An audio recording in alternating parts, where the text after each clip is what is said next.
if there's one thing that you guys know I am passionate about, it's being a dad. It's parenting my 3 knucklehead kids. I'm just kidding. They're not knuckleheads all the time. But listen, I've got, for anyone that wants to get deep into the mind of a dad, I've got the thing for you. My 2 friends, Dave Barnes and John McLaughlin, have an incredible podcast called The Dadville Podcast. Funny thoughts, deep talks. And what I love about this podcast is Dave and John, they're world-renowned musicians, but not only are they musicians, they are some of the wisest yet funniest dads that I know. And every single Tuesday, they release a brand new episode of the Dadville Podcast. So every Tuesday, I would love for you guys to make sure you download the newest episode. They've got episodes with Tyler Hubbard from Florida Georgia Line. I had to add some country twang to that. They've got Ted Danson. You guys remember Ted Danson? He's like TV dad. They've got incredible guests that they're just kind of sitting around talking about dad stuff. You don't just have to be a dad to listen to this. You can be a mom, or you could just be anybody that wants to hear wise, intelligent conversations from some dads that really love their kids. Search for Dadville Podcast wherever you listen to podcasts.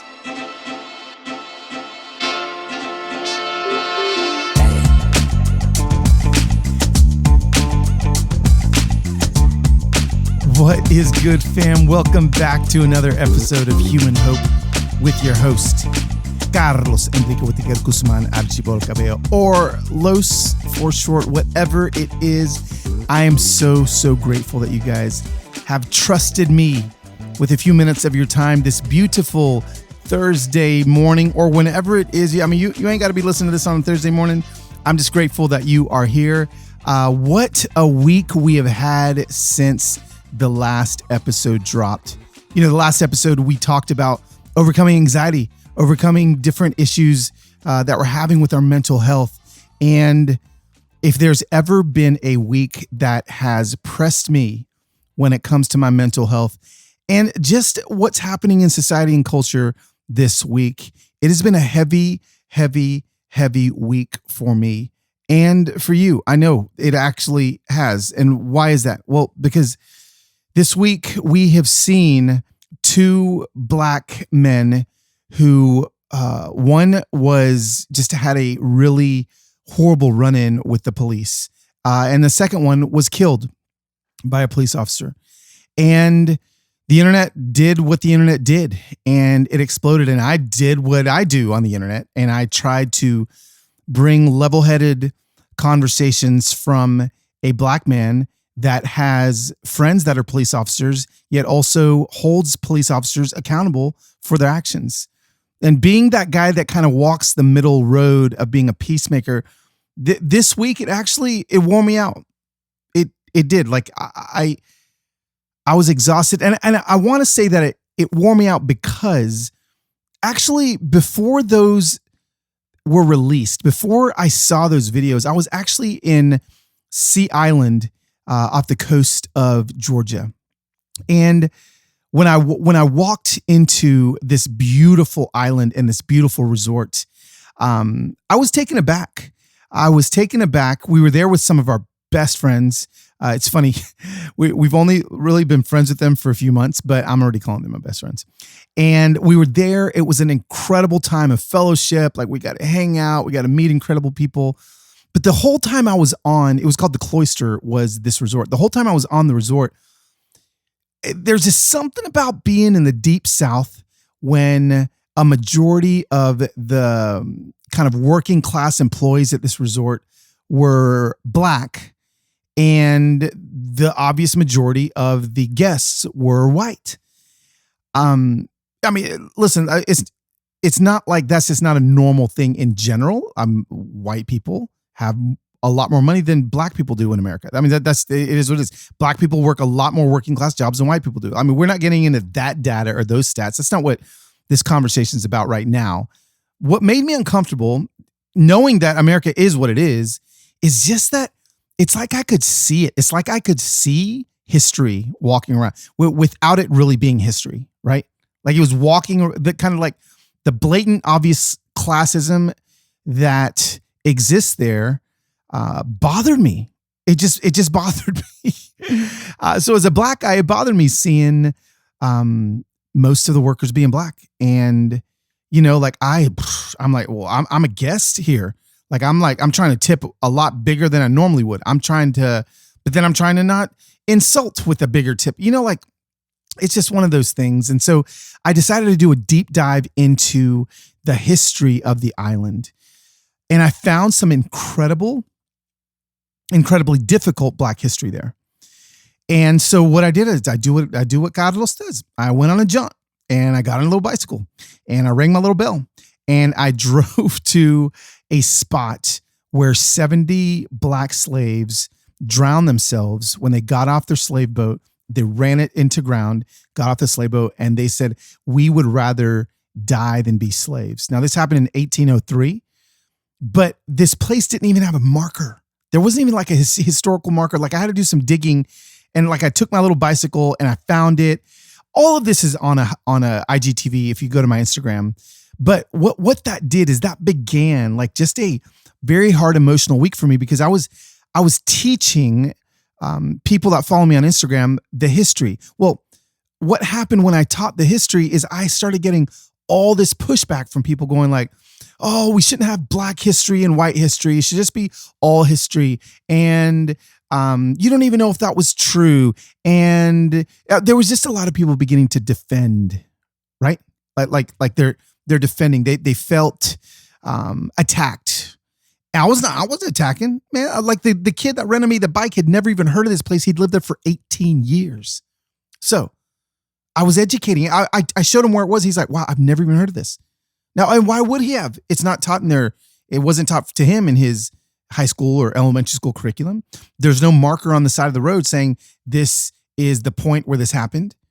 And so I think what it did for me was it kind of drained my emotions from just the experience and the study of it. But B, it drained my emotions from kind of having to play referee in my comment section from people that were all white people aren't racist. I'm like, well, I didn't say that.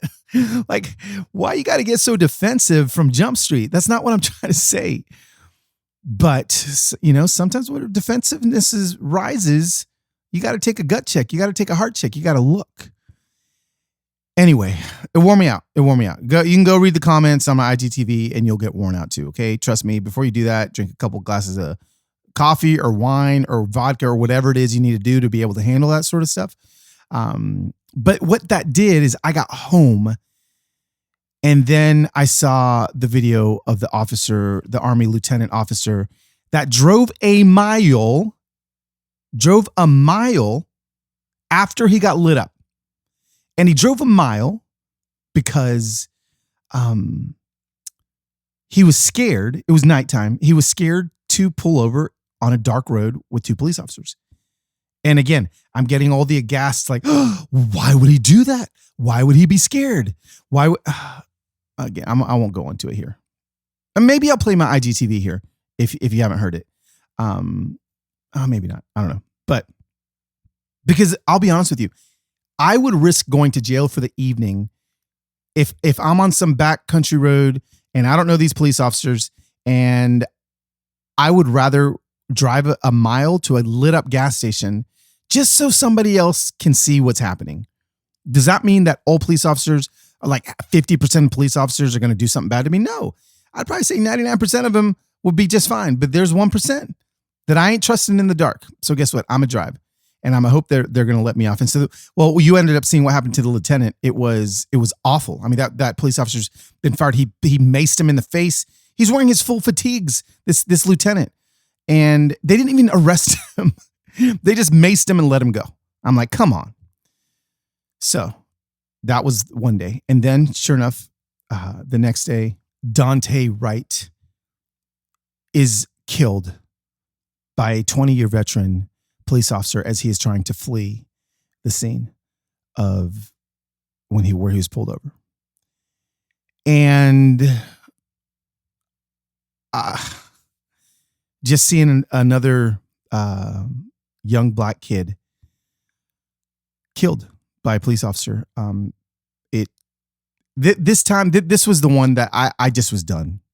Like, I am very proud. I take pride in how measured I am when I respond.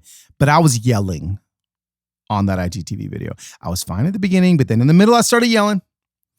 And let me tell you why I was yelling is because I'm tired.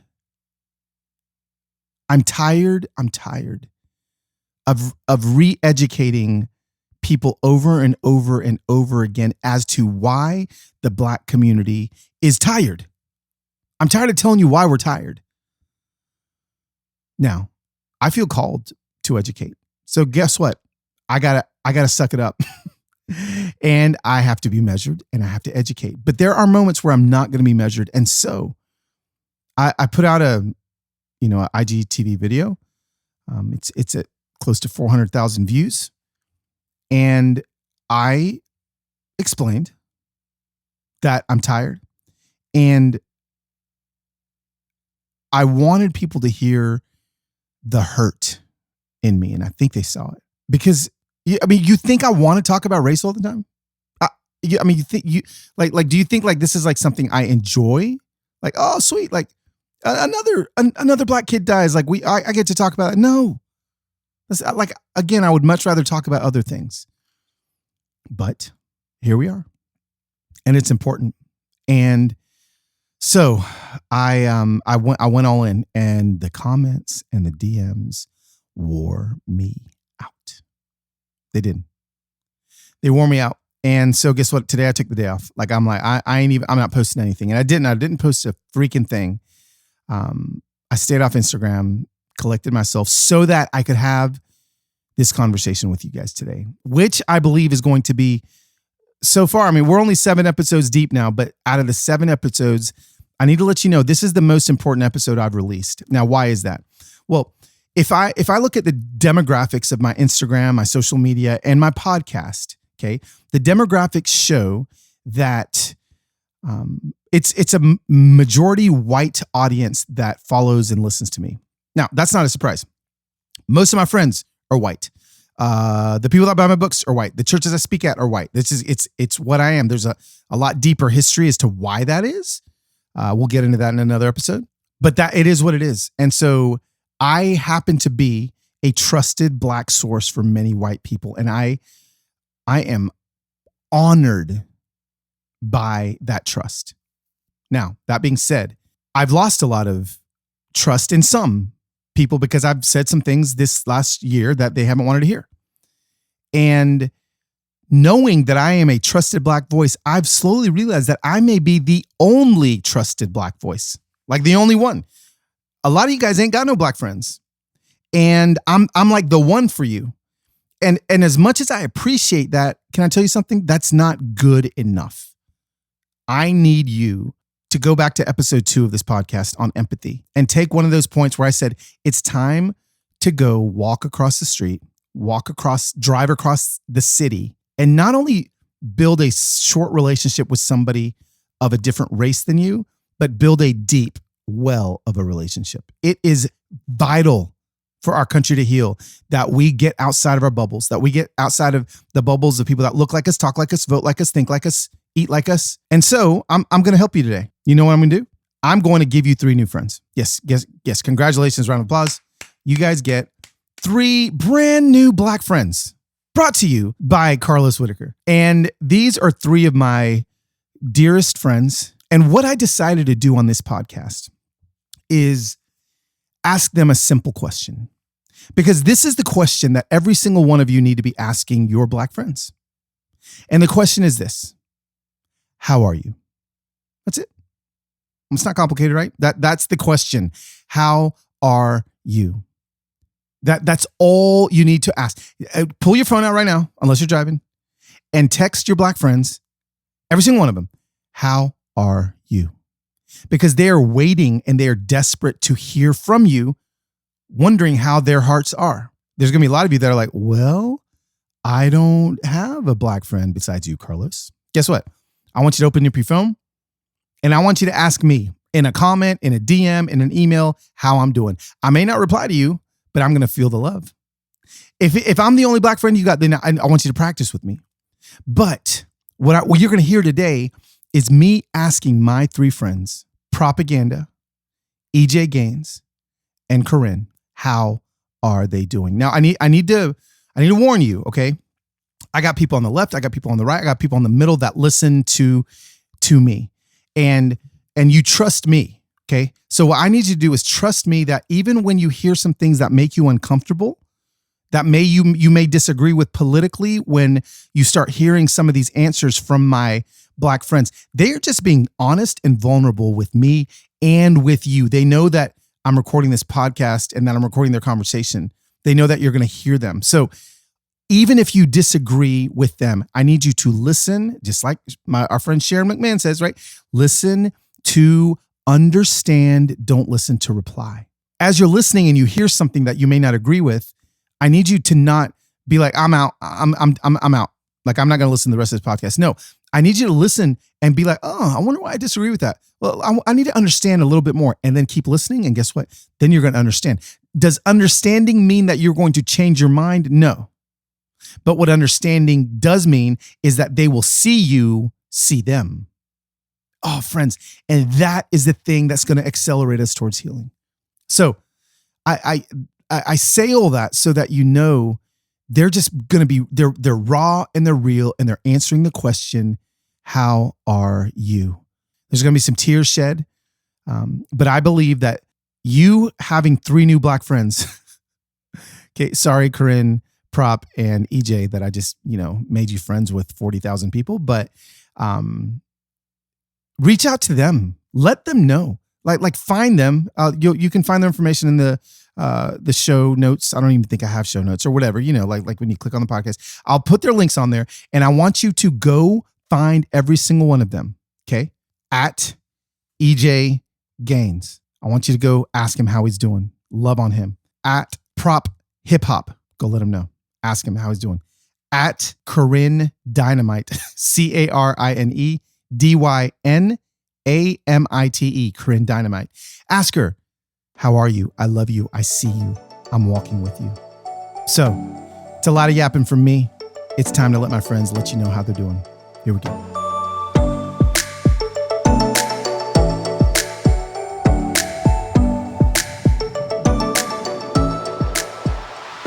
The question is, EJ, how are you?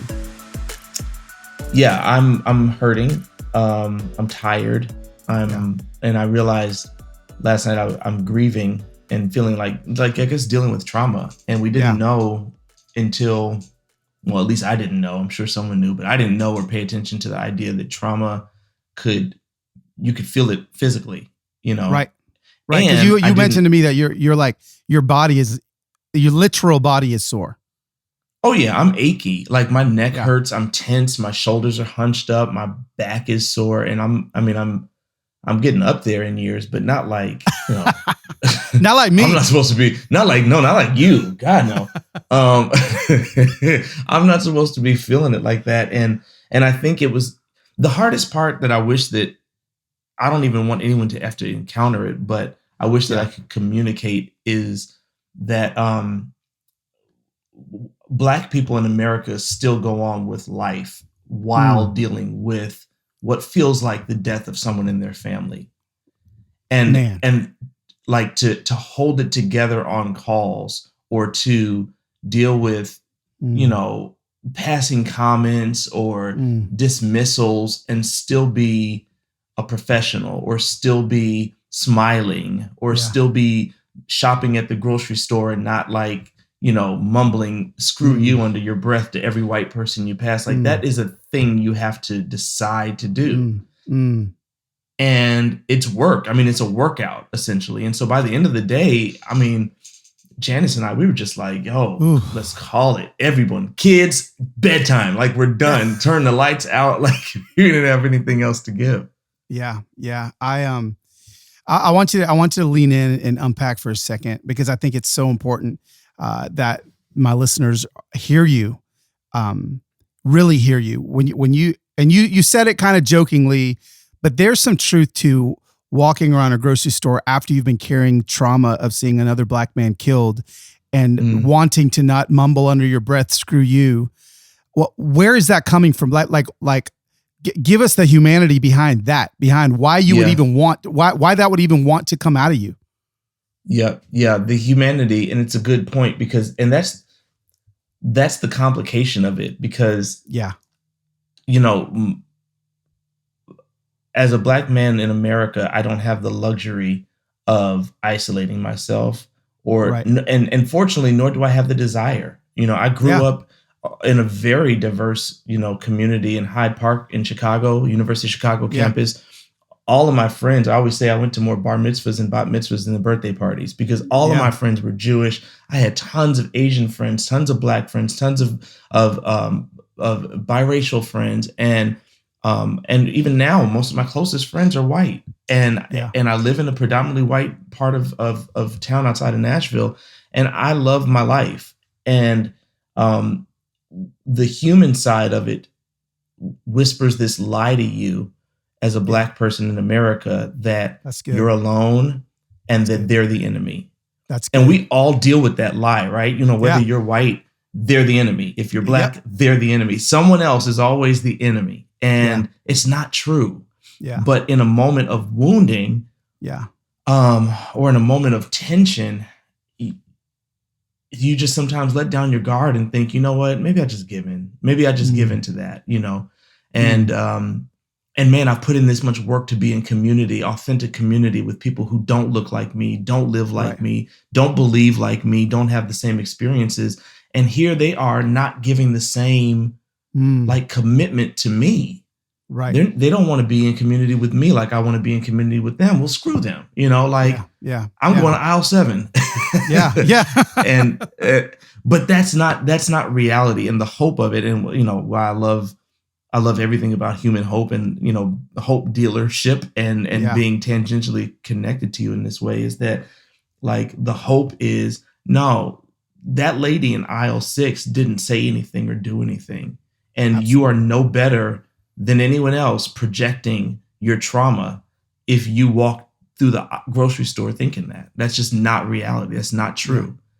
And it's something I'm trying to parse through because the reality is in moments like what we're dealing with in the world right now, I want to start a text thread with all my Black friends and all my Black family so that I don't have to explain anything or shorthand. I mean, everything is just understood.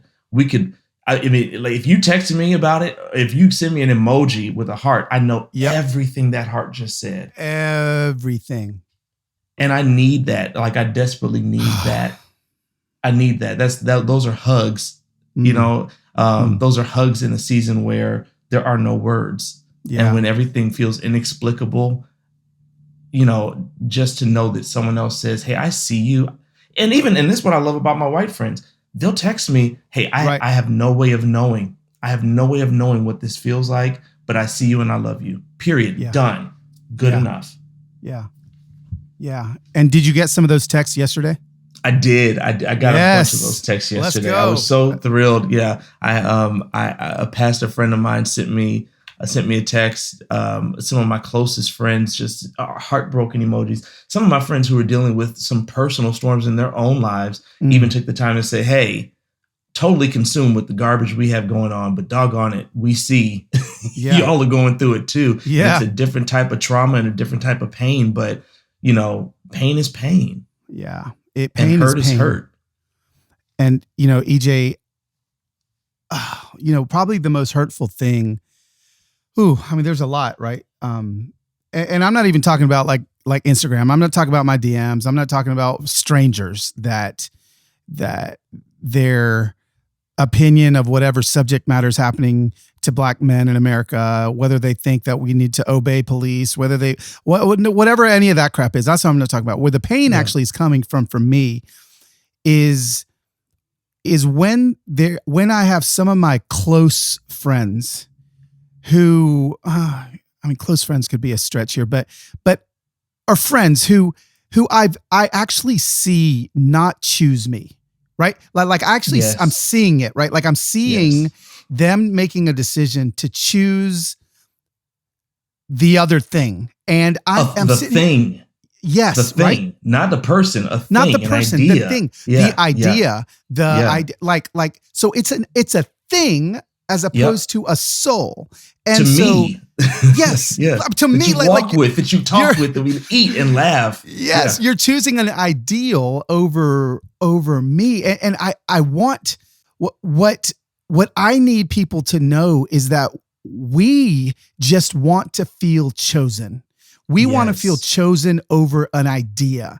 And what hurts the worst is when the idea is chosen, the policy is chosen, the whatever is chosen over my heart, over my human heartbeat. Yes. Speaking of that for a second, I mean, does that make sense to you? Yeah. I mean, we walked, my wife and I went through a tough season over the past year, and, social media is it's so helpful of a tool, but it's also so vile in how it trips people up. Yeah. And there were so many people who had made comments about, during the election season about kind of policies, right, and positions and platforms and where your faith must be if you side with this and that or whatever the case may be. And someone that we walked with very, very closely for years and years and years said something about abortion and being anti-abortion or pro-abortion, and that being the deciding factor for how you need to vote. And my wife said, hey, I love you and we've done life together forever. You do know that I, as a mom of 2 Black boys, baby boys, have a couple of things that I also have to consider. Yeah, because they're little Black boys growing up in an American context that is not always for them. And so I hear your perspective, but you need to hear mine too and my concerns.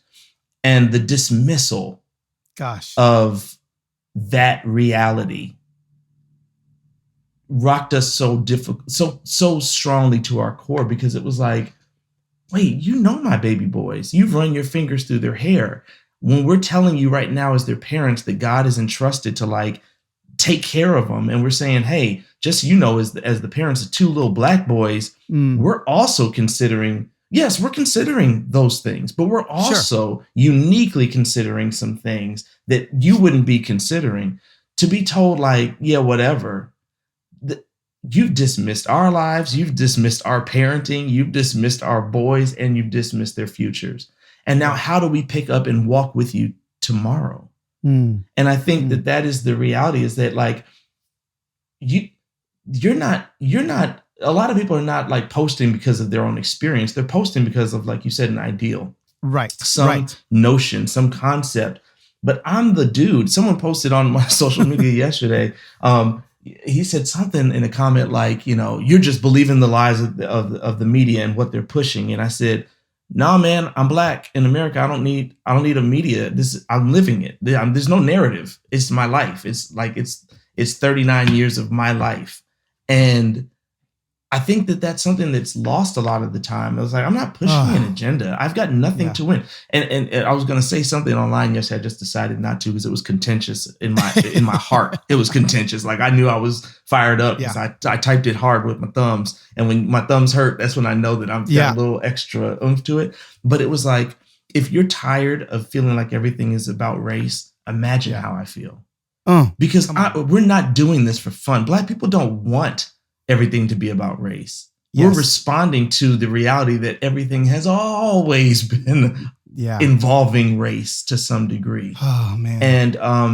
And I think somehow people think that, there's a level of victimization that people like to feel, and some people do, for sure.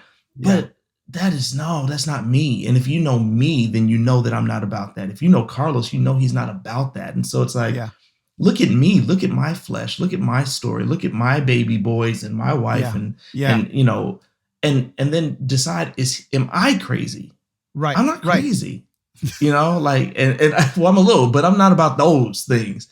And that's why I love when you always say, walk with people, don't stand on issues, because it's like, man, the minute that you sit with someone for coffee, you realize, man, you probably aren't making that up then.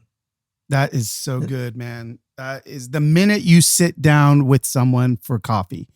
Yeah. That is when it gets crystal clear. That's all it takes. That's all it takes. Would you do that? Because and here's the funny thing. I'm a Black guy in America, but I still don't have all the answers for what Black people in America need. I don't. Right. Right. And my opinion and my perspective is just that. It's my opinion and perspective. Yeah. And a white person is going to have a different opinion and perspective that I can also learn from. Yeah. Yeah. So true. Black people need to learn from white people, just like, I mean, we need to have collective conversations. Are you guys hearing this? Are you hearing this? These are two black men saying that we can learn from white people. Okay. Absolutely. So like, stop thinking that everybody is, that there's just such a false sense of, honestly, of fear. I think there's a fear of what black people want.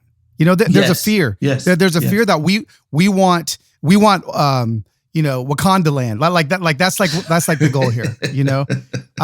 But man, you've spoken some really good words. What I wanted to do is just to check on your heart, and I wanted people to hear your heart, and I think you did that well, dude. I love you so much, and thanks for hopping on here.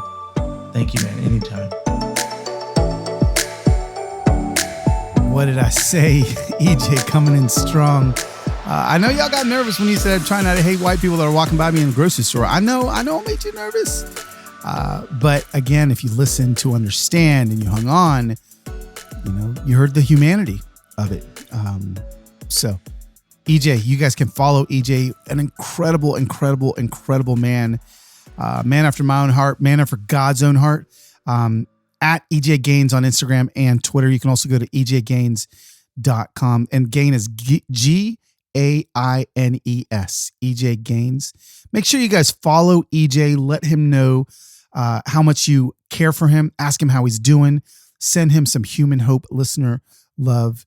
Thanks, EJ. Now we're going to move on to another very impactful conversation with my friend Prop. Propaganda is an artist. He's a musician. He's a preacher. He's a truth teller. He's a prophet. He's an author. He is all the things. And more than anything, he's a friend of mine that is just going to tell you guys some hard truths. So your next new friend on the Human Hope Podcast, please sit back and enjoy my conversation with Prop. My simple question is, how are you? I'm coping, Yeah. I am, it's probably the same as you, like your emotions run the gambit, right? There's like your need for self-care and to like pull away from, the zeitgeist and from educating and, the bearing of others, in all ways, whether like for the better or for worse, Yeah. And then there's just the reality that, this is the type of stuff you don't want to be right about. Like the last thing I want to talk about is another killing. You know what I'm saying? That's the last thing. I was like, really? You think I enjoy this? You know what I'm saying? Like, that's the last thing I want to be talking about right now. You feel me? Yeah. Talk about the Lakers losing streak. That's what I want to talk about. Let's talk about that. That's what I want to talk about, but like it's one of those realities of like, at what point do I stop having to like point at evidence, Right. And like, you go, if we're going to get into the specifics, it's like, I sat there and I watched the police chief of in the Derek Chauvin trial. Yep. Pretty much articulate like, this was terrible. You know what I'm saying? And he's guilty. Like he shouldn't have done this. And then him being like, what's hard about being an officer is you can have a stellar 30-year career and you'll only be remembered by the one mistake you make. And I'm like, do you hear yourself, bro? I know it sucks. Yeah, it sucks, huh? It sucks to have to write felon on every possible like job interview you have. Don't it suck? Don't it suck to be remembered? You know what I'm saying? And then, so I'm like, man, it's like, I know, huh? Turned on Fox News because I have a way of like, either I'm a glutton for punishment or I just enjoy, like, I just want to hear. Yes. I just enjoy culture. So I want to I'm the same. Yeah. So I heard sister say, I forget her name, man, but I heard sister say like, these people, it's like, it's really, if you do this in Minnesota, It's impossible to have a fair jury, to get a fair trial, because the culture is so tainted. There's too much emotions involved. And besides, it's like you're looking outside, the city's about to burn. So you go, either I plead guilty, either we find this person guilty or the city burns. You can't judge fairly. You can't judge fairly this case. So which I go, that's interesting. So you're saying you can't get a fair trial due to implicit bias? Is that what you're saying? Right. That's what she said. And I'm like, it sucks, huh? Yeah, so that's I'm like, listen, man, this is what we're trying to say. The system don't work. You know what I'm saying? And it's like, it's not just broken for me, like it's broken, you know? And like, this is what, like, don't you understand what I'm trying to say? Like, I just, you asked me how I'm feeling. This is stuff going in my head. No, this is good. This is why I called. So have you heard of the Protocols of Zion? I have not. Good, because it's trash.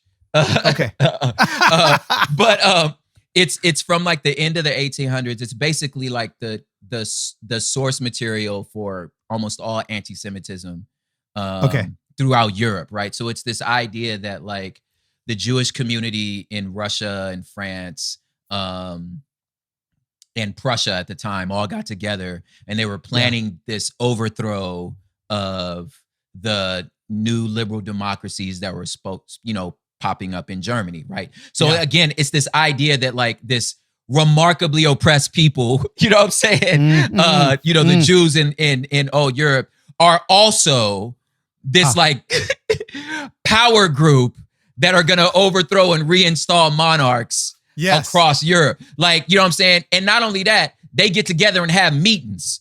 And here go the minutes. You know what I'm saying? That's what the Protocols of Zion are. They're the minutes for this meeting, right? Wow. So when I hear people say, that the criminal justice system flawed, there's an implicit bias that the police already like have this feeling towards us, and and that we're not treated fairly. There's a legacy here, and they look at us like we're in this like secret cabal that we're trying to ruin y'all's life. Right. You know what I'm saying? Like, what is like, this is so ridiculous. Like, I don't understand. And then another thing, I'm like, how about from a practical standpoint, I don't understand why tasers are the shape of guns. Right. Like, whether it's lighter. And I'm like, okay, yeah, it's lighter. It's a different color. Okay, yeah, it's a different color. But I understand. I'm going to grant this. When your amygdala, you know what I'm saying? Yes. And your lizard brain clicks animal in, part of your brain. Yes, it's fight or flight. Everybody's logic go out the window. I had a friend, a lot of times, like, when you in an accident, right? Yeah. And like, you're about to crash into something and somehow you hit the gas instead of the brake, right? Yeah. We all know which is which. Yep. But your lizard brain clicked, and I get it. Yeah. So what I'm saying is like, until we can figure this out, like, why not make them shaped like pancakes? There we go. You understand what I'm saying? So then when officers stand up and say, I thought it was my gun, we could look at you and go, okay. Yeah. You thought it was your gun. You know what I'm saying? So now can we get into the conversation that like maybe if everyone is in fight or flight, if we're all in crisis mode, if we're there, and we'll give you that. We'll give you that, right? If you're in crisis mode, you're in crisis mode, and so am I, because I'm afraid I might die. Then what we're saying is the whole infrastructure is flawed. Like, we shouldn't both be in crisis mode, right? So so I guess that's where my head go right now. And I'm like, and at some point you're like, I don't know what the hell else to tell you. Like, I don't know what. Well, because we've been telling it for over a year. I feel like it's been a year of me talking, but why doesn't anybody get it? Like, yeah, man. It's just like the same conversation every single day. And here's the deal. I know there's new people coming by. Yeah. And I know as platforms grow, there's more people that can get educated, but I'm just tired. And I hear that in your voice. Like, you're just tired. You're tired of having to have the same conversation over and over again. Yeah, man. I even think too, like, okay, so like this, let's get to it. So like, when I think about like the SBC's rejection of critical race theory, I'm like, here's why you needed it. Here's why you're failing. You know what I'm saying? And I'm going, because I'm like, I feel like y'all still don't understand it. Because I'm like, we're talking about how our identity as we relate to the nation state. You know what I'm saying? Like, is that like, I don't understand why you're so worried about whether it's biblical or not. I'm like, I don't. Right. What does that have to? That's not what we're talking about. Like, we're talking about how our reality as humans in the nation. It's how the nation. And you go, well, my identity is in Christ. I go, well, that's interesting. You got a driver's license? Right. You got a social security number? That's how you relate to the state. Do you understand what I'm saying? So I'm like, you know what mine say? Mine say male, black, non-Hispanic. That's what mine say. This is the way that the nation state sees me. Yes. And critical race theory is just saying, how do you understand that? It's like you mad at a salmon saying a salmon ain't fish because it can't climb a tree. What are you talking about? Exactly. That's what I'm trying to say. What is you talking about? Like, they have nothing to do with each other. And the reason why this is so hard for you is because you don't want to accept. There is a way to understand this. The way that the state understands us is racialized. That's how the state understands us. The theory is just to understand how the state understands me. So if you understood that, you would say, I get why black people are nervous when the police come. Right. Because this is how the state understands me. And why black people understand the experience of the Latino person. Because it's samesies. It's called intersectionality. We get it. You're so, I'm like, I don't understand how you, like, is it biblical to wear a watch? I don't know. The Bible don't say it. Because because they got nothing to do with it. That's right. It's so good. Yes. Oh, so to me, it's like at that point. So when you start, so to me, it's like, you're right. Like, I get tired, especially when I'm explaining the obvious. You know what I mean? Yeah. And then at that point, like, you a father, it's like, I mean, how many times? And I'm not trying to like infantilize people around us, but what I am saying is, like, how many times have you had these conversations with your daughters that at some point you walk away and go, you know what? I'll wait. You know what I'm saying? I'll wait till you at your job. You know what I'm saying? Yep. And then you look at all the taxes coming out of your check. You feel me? Yep. And then your own daughter go, wait a minute. No. I don't want Starbucks. I want a tall, not a venti. I want a tall, not a venti. I'm like, you get it now. Okay, cool. I'm gonna stop telling you. Now I have to tell you no more. I just had to wait it out. You know? Yeah. Yeah. Well, in those moments, of seeing somebody get it. Yeah. That is the thing. That is the thing that keeps me going every day. You know, that is the thing. The DMs I do get from people that I know 100% were not looking at the world the way I look at the world, and then now they are. It makes me want to keep going. Well, it's glorious. And so, you know, something that I'd love to ask you really quickly is now. I'm not in your world every single day. We're friends. We've been friends a long time. But like, I exist in a white-centric world. I mean, like the people that listen to me, that read my books, that, you know, like it's white people. And there's just this battle that happens in my heart when the same ones who choose to listen to me when it comes to faith decide that they don't want to listen to me when it comes to race. Yeah. And that's where that's where the frustration and the battle comes in. Yeah. Do you feel that? And if you do, can you speak into that? I did at one point. And then they all left you? They left. Yeah. So I don't have to worry about it no more. You know what I'm saying? But on a serious note, I felt the burden because no one wants to be misunderstood. No one wants to be, you know, mischaracterized. We're public figures, you know, I'm an artist, you know what I'm saying? So there's this dimension to having a public faith, which, like, what's his name? Upton Sinclair said, you know, it's hard to get a man to understand a thing when his salary depends on him not understanding a thing. You know what I'm saying? Wow. So so for me, it was like, at that point, I was like, you know what? For the sake of my career and my faith, I need to fall back. Yeah. You know what I'm saying? Yeah. So let me just plant my flag in the sand. You know what I'm saying? Yep. Create content I can stand by. You feel me? That I believe in, that I would hope my grandchildren see and are still proud of. Then and let the chips fall where they lie. I get it. Last thing. So the show's called Human Hope. Yes. Do you have hope? And B, where's your hope coming from today? I do have hope. I have hope in the sense that, like, you know, Earth is not young. You know what I'm saying? Like, human civilization is not new. You know what I'm saying? Right.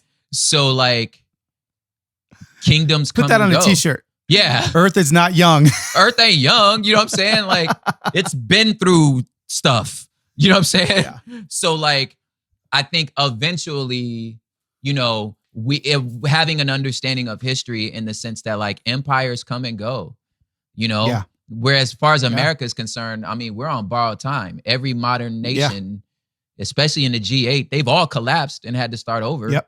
So are we going to make it out here unscathed? No. You know what I'm saying? At some point, America's going to collapse. You know what I'm saying? And so did France. But is it still on the planet? Yes, France is fine. You can go visit it. You know what I'm saying? Like, is people still there? You know what I'm saying? I'm like, here's another funny story. I'm trying to keep this real fast. Like, there was you're fine.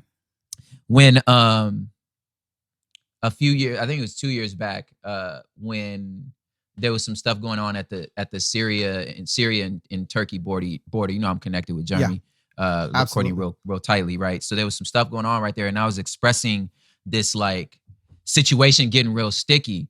And this young lady, you know, she was also, like, you know, Arab, so she's very wealthy. So she was like, "What are you guys talking about?" And I was like, "Are you kidding me? There's like some missiles launched at the border of Syria and Turkey." And she goes, "What?"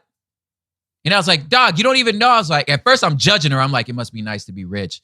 She goes, "Oh, I'm from Beirut. I grew up in Lebanon. Like, there's always bombs." And I was like, okay. I don't have categories for this. She's like, because she from a country that been in civil war as long as me and you've been alive. You know what I'm saying? Yes. So she's like, what are bombs? What is you talking about? Unrest. When has there ever been rest? You know, so she's like, I'm not impressed by what you shook. She's like, you're shook because you don't experience this. She's like, I'm not shook. I'm from Lebanon. And I'm like, okay. And I'm talking to you. We're having a great conversation. We just finished a cocktail.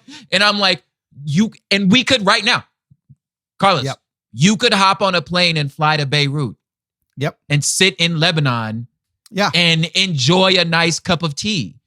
Absolutely. So kingdoms come and go. Yes. You understand what I'm saying? So for me, that's where I get hope. It's like this is the way of the world. None of this is forever. Right. You know, we'll be all right. No. You know what I'm saying? Right. Or we won't. Right. Exactly. You know what I'm saying? Exactly. Or we won't. Yeah, you know? Yeah. No, that's good, man. That's a good word. I love you. I appreciate you. You're always, you, man. I mean, you know, we text about daughters and kids and raising, you know, doing that thing. And I just appreciate you hopping on here for a few minutes. Thanks, man. Yeah, it was my pleasure. Thanks for thinking of me.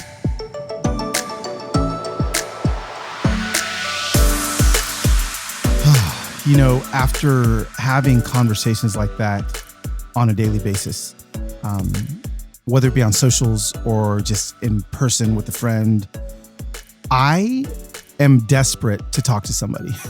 And when I say talk to somebody, I'll be honest with you, like, people aren't always available. My family's not always available, but do you know who is? My friend that I pay for, which is my therapist.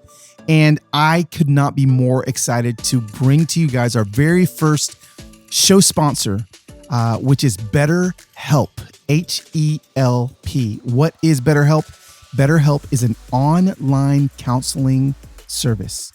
It's online with professional, licensed therapists ready to hang out with you and whatever needs it is that you guys have. This is what I want you guys to do.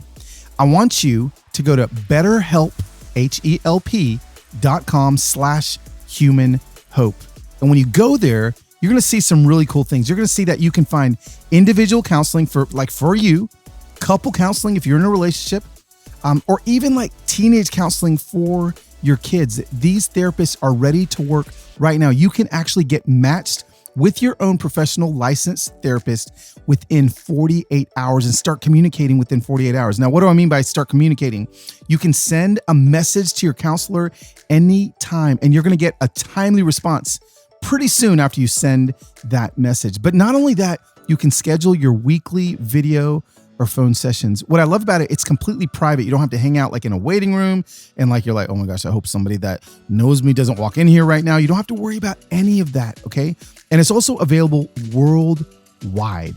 And you can find the particular need, the particular focus that you need worked on: depression, stress, anxiety, relationships, sleeping, trauma, anger, family conflicts, LGBTQ matters, grief, self-esteem.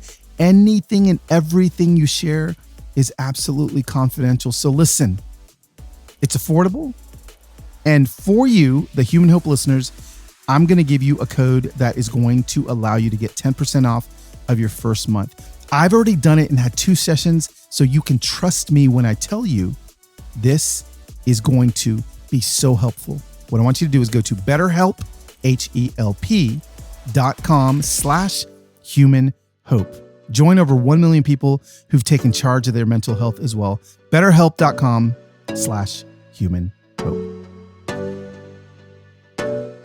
What did I say? I told you. Oh, Prop, I love you, man. I felt like I actually, as I'm editing this, had to listen 4 or 5 times because he dropped so many truth bombs on top of our cabezas. And a cabeza is your head.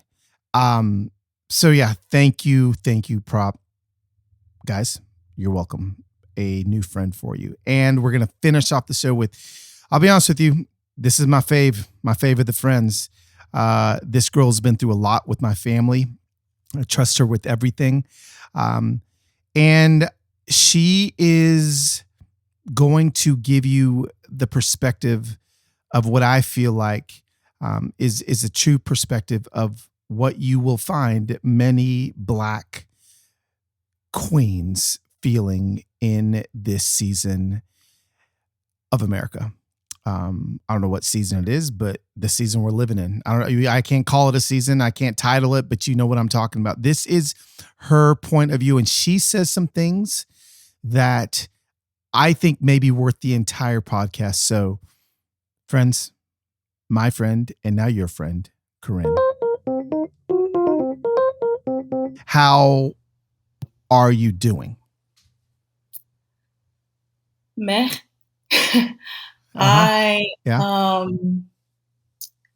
I've resolved to remove myself from the situation so I don't feel the depth of pain that I'm experiencing on the inside, and the depth of despair that I'm feeling on the inside, and the depth of frustration that I'm feeling on the inside. So I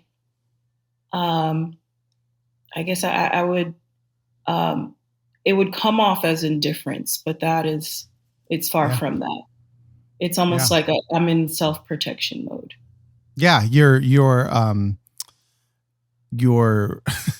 trying to exist on throughout, like literally trying to not come undone. So the only way to do that is to just cope. And I was talking to go ahead.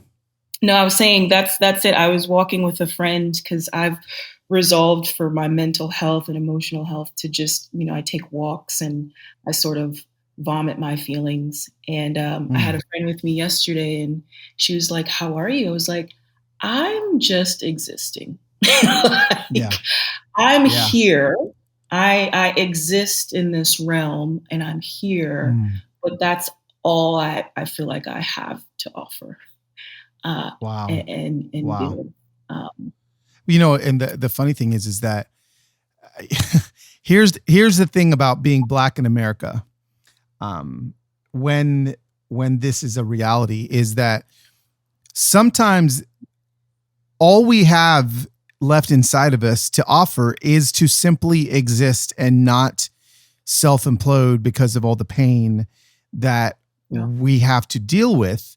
Yet we're expected to continue to live at the capacity that, everyone else is expecting us to live in. We still have to go to work. We still have to be in meetings. We still have to smile. We still have to, when the whole time we're merely trying to hang on. And it's exhausting. And, I see it in your eyes. I know when Carine goes into, survival mode, and it's okay to be done having to do that. I don't feel like we, Carine, I don't feel like we should have to just expect to have to do this the rest of our lives. Right?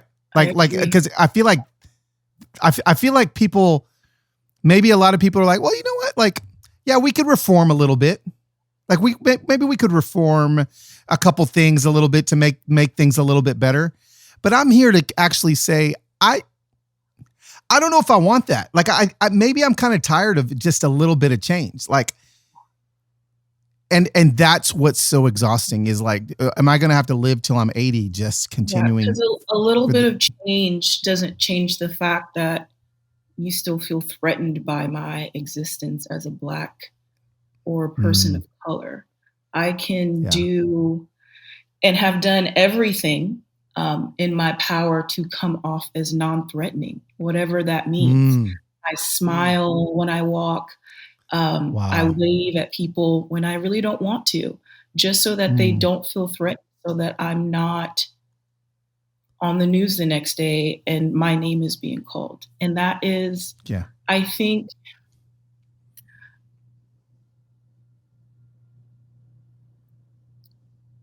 that's like secretly that's secretly like a heavy burden that I carry. And I think in moments like this, it really comes to full surface that like, oh, wow, you've been operating in this existence and being very performative to make sure that you don't come off as a threat, so that, your mom doesn't have to worry about you not calling her anymore or not being alive, And so, I think in moments like this, it makes it so real that like, it really doesn't matter. It doesn't matter. And it's like, then what am I doing? So you're almost in crisis mode. Like, what can I possibly do to make you accept me for who I am? And it's a lot. It's definitely a lot. And just thinking about the men in my life, wondering about them and it's a lot. So I'm just like exhausted isn't even a word. Tired, that's what I'm getting from a lot of my friends is I'm just tired. I'm tired. Like, it's crazy to think that I feel like even, at the end of last summer, pushing into the fall, there's just this strength like inside of the Black community that was like, no, we're changing this. And it was like, and now I'm watching all these saints, brothers and sisters who were like at the front lines, just being like, I just don't know. Like, I don't know. I'm so exhausted. I am just absolutely exhausted. And we're weary, we're weary. What I would love for you to speak into for just a second, because I think this is so important for people to hear. You talk about feeling to be performative as a Black woman, to not come across, I don't know, as intimidating or as whatever white people may feel from a strong, independent Black woman. Can you? Because I'm not that, and that is something that a Black woman carries that I don't think a Black man does. Talk to us a little bit about Black femininity and how it's viewed as almost scary from some, I won't say all, but some, if not many, white people, and how you have to kind of engage through that. You've talked a little bit about it. You smile, you wave, but maybe unpack that a little bit more. Yeah, I think, Black women, we are essentially the backbone of the family and of our culture. And there has been this silencing and almost of a whitewashing of who we are so that we can fit into these spheres of influence. And in order to do that, you almost have to do whatever it takes to not fit into whatever stereotype society has created about what it means to be my person. Whether that is straightening my hair, whether that is not being reactive to things that are absolutely foolish. Right. Whether that is being passive so I don't come off as an angry Black woman, whether that's not being assertive and not speaking my truth. So then you start doing all these things, and what you find is at the end of the day, you've silenced your own voice. Wow. And what your friends see, or what your corporate life sees, or what your job sees, is a shell of who you truly are. And sometimes you perform for so long that you actually believe that is the real you. Wow. And so what happens is this transition happens where you're sort of your faux self, and yet it's still not enough. So now I'm having an identity crisis, and it's still not enough. Yeah. Like, I'm still not getting the same pay as you. I'm still not getting the same opportunities as you. I'm still a threat to everyone around me. For some reason, you will find some type of flaw or something insignificant about me. And so that is exhausting. Yeah. And I think what has happened over the past year, and even, years prior, with Philando and the different atrocities that happened in 2014, 2015, 2016, has been this like roar coming out of men and women of color, of that inner voice that has been hidden for so long. So there's this roar that's been coming out. So I think in 2020, you've been seeing so much of the roar. And so we're roaring, we're being ourselves. But we still have to deal with the same ish. We still have to deal with the systems are still the same. People are still broken. People are still living lives by whatever they're taught that can be very detrimental to my existence. And so it's just, I'm tired, and I think you'll hear a lot of tired because there's a lot of things that we just can't really articulate, but what we feel is tired. So I have a lot of things and adjectives that I'd like to throw out, but what I essentially feel is a bit tired and helpless in all of it. And having, and the crazy fact is like this is happening at such a frequent rate that now we're like 6 degrees of separation from the next person. Like, to know that Dante Wright's teacher was related to George Floyd.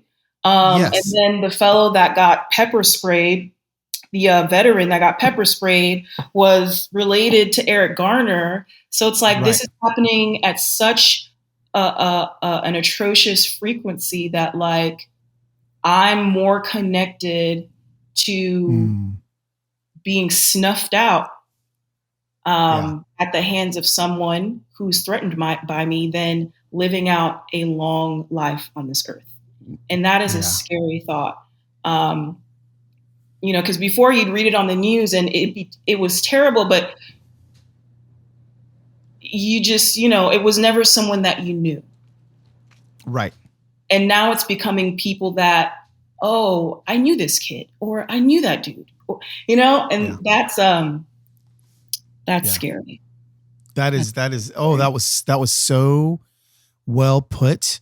As you're talking about, I'm thinking the reason why our bodies are being so affected by this trauma is, as you're speaking, I'm imagining, like when you watch like Bugs Bunny as a kid, or I mean, you may be too young for that, or some of these old school 70s, 80s cartoons, and there was always a stick of dynamite, right?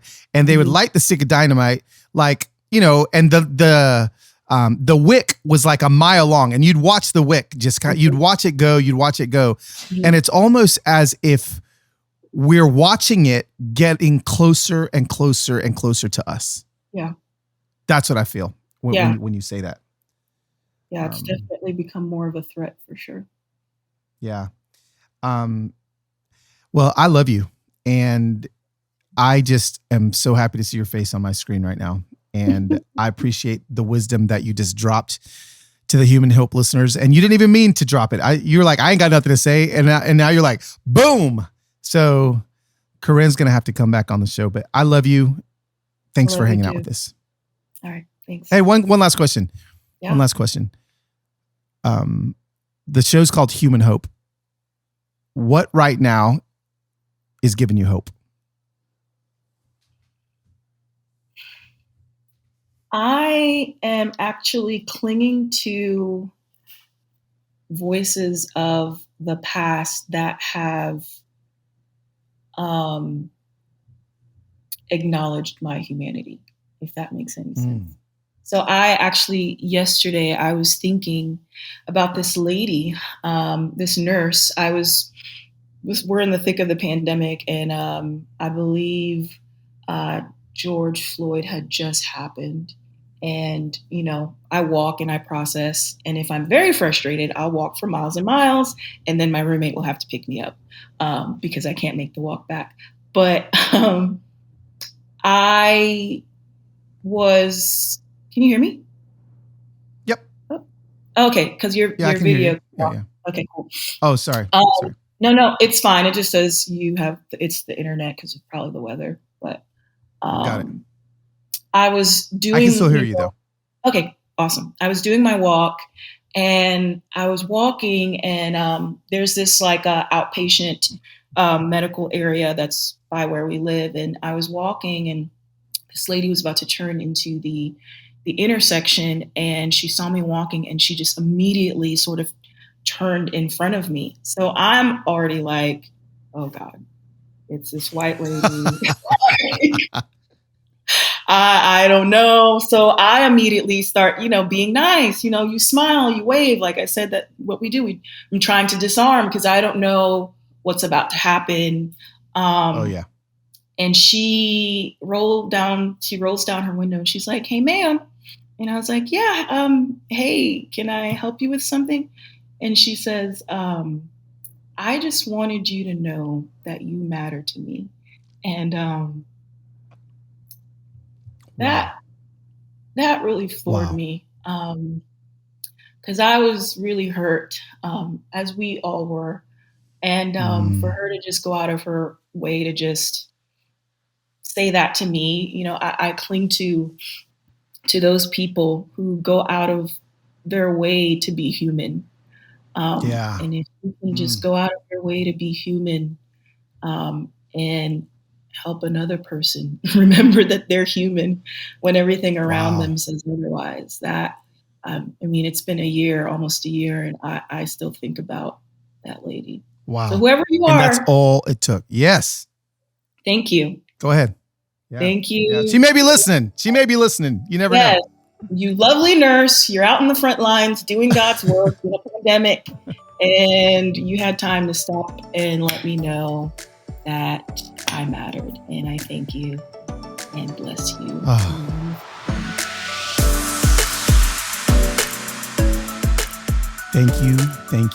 Thank you, Prop, EJ, and Carine, for being vulnerable and sharing with your 40,000 new friends just a little bit of how are you doing. That's it. That's all it takes. You guys pick up your phone, ask somebody how they're doing. Let me be honest. If you're of any race, just ask somebody how they're doing. Okay, do it. We're talking in particular because Black Americans have had a really rough week, but that's not going to be the case all the time. This is empathy. This is sitting with, feeling with, not feeling for, and that is the goal. Friends, I'm so grateful that you trusted me with the last hour or however long it is. I haven't edited this thing yet. Maybe, who knows, maybe 2 hours, maybe 30 minutes. I don't know. But whatever it is, I'm so grateful that you trusted me with your time. This is huge. Okay. If you're a first-time Human Hope listener, I know there's a lot today because this is going to be shared a lot. I would love for you to subscribe. So important. Subscribe wherever you're listening to this podcast. That way, you don't miss an episode when it pops out. I've got some really important conversations that are coming up that I've already recorded the interviews for in the next few weeks. And so you're not going to want to miss any of the episodes. So make sure that you subscribe. And then also, one last final push. If I could get another 1,000 of you guys, okay, and I know I can see your little IP addresses when you're downloading it. I know you're there. If I could get you to please rate and review this podcast, especially on Apple Podcasts, it really helps get the show in front of more and more people. You guys are the best. I love you with everything inside of me. I got lots of hope, and the reason I got that hope is because you guys, you give me hope. For the Human Hope Podcast and the whole familia, this is Carlos Enrique Guzman Archibald Cabello saying, I'll see you next week on Human Hope.